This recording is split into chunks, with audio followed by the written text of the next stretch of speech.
મેં એનું જડબું કાઢ્યું છે અને એ જડબાનું આબેહૂબ શેપ બનાવીને પગમાંથી અમે હાડકું લઈને બનાવી. જેવી રીતે ની રિપ્લેસમેન્ટ સર્જરી થઈ જાય બરોબર, એટલે પછી આમ 24 કલાક 48 કલાક પછી પેશન્ટ ચાલતું થઈ જાય, તો એવી રીતના આ જે સર્જરી થશે તો એના પછી એના રિકવરી ટાઈમ કઈ રીતનો હોય?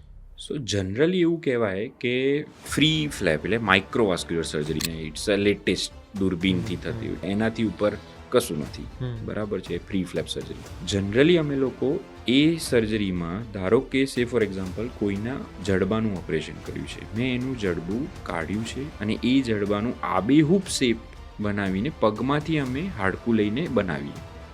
હવે હાડકાની સાથે એ નસોને અહીં ગળાની નસો સાથે વાળથી પણ પતલા દોરાથી જોડવાની હોય. તમે બાયપાસ સર્જરીનું નામ તો સાંભળ્યું છે, જેમાં બાયપાસ સર્જરીમાં આપણે પેલી નળી બ્લોક થઈ ગઈ તો પેલી સાઈડમાંથી કરીને ક્યાં તો બહારથી ગ્રાફ્ટ લઈને લગાવે અને જોડે.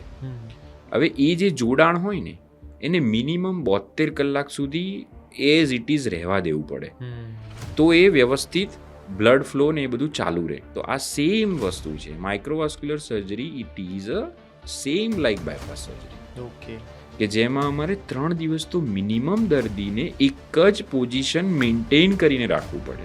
ઓકે.